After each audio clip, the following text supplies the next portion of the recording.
तो प्रथम काव्य का प्रथम शब्द है भक्त, और भक्त का अर्थ पूर्व सत्र में अपन ने देखा कि भज धातु में क्त प्रत्यय कर लेने पर भक्त,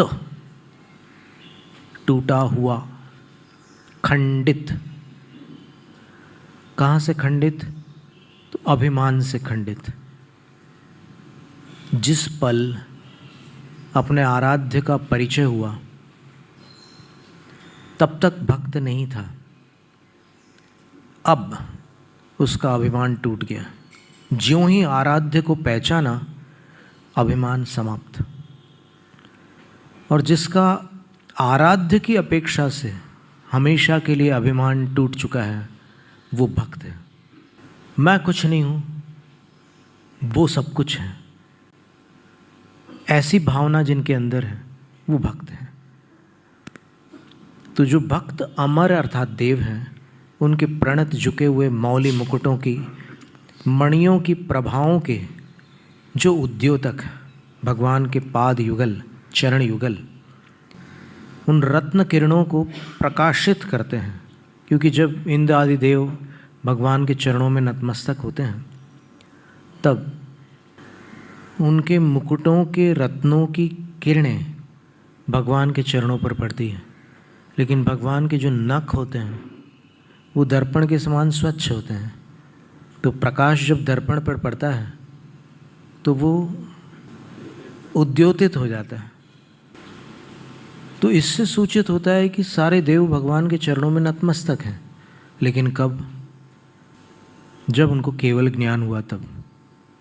जब भगवान 6 महीने तक कायोत्सर्ग में खड़े रहे और जब आहारचर्या के लिए भी 6 महीने तक निकलते रहे, तब ये देव नहीं थे लेकिन अपने अपने स्थानों पर थे, उनके चरणों में नहीं थे। लेकिन जैसे ही केवल ज्ञान हो गया तो सब देव उनके चरणों में आ गया। तो ये जो विशेषण है, ये सूचित करता है कि भगवान सर्वज्ञ है, केवली है। फिर दलित पाप तमो वितानम, नष्ट कर दिया है पाप रूपी तम के वितान अर्थात फैलाव को जिन्होंने। ऐसे भगवान के चरण युगल तो पापों के विस्तार का विनाश रागी जीव नहीं, वीतराग करते हैं। तो भगवान वीतराग भी हैं। फिर युगादौ भवजले पततान जनानाम आलम्बनम, युग के प्रारंभ में। कौन से युग के प्रारंभ में?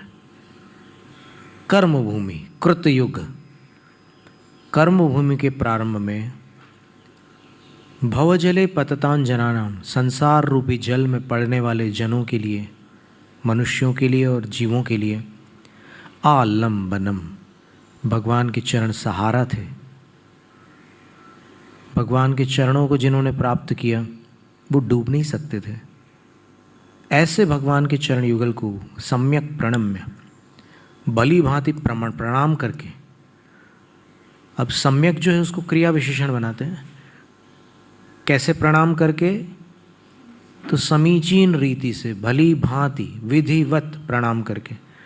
और अगर उसको विशेषण बनाए जिन पाद युगम का, तो सम्यक शब्द का अर्थ पूज्य होता है।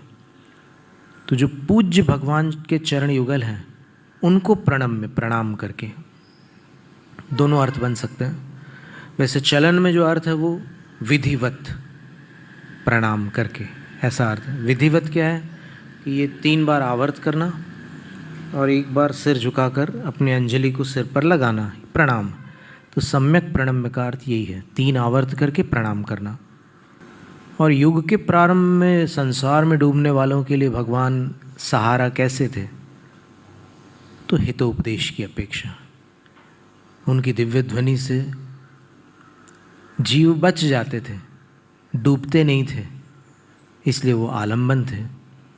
तो ऐसे 3 विशेषणों से युक्त भगवान के चरण युगल को भली भांति प्रणाम करके मंगलाचरण हो गया।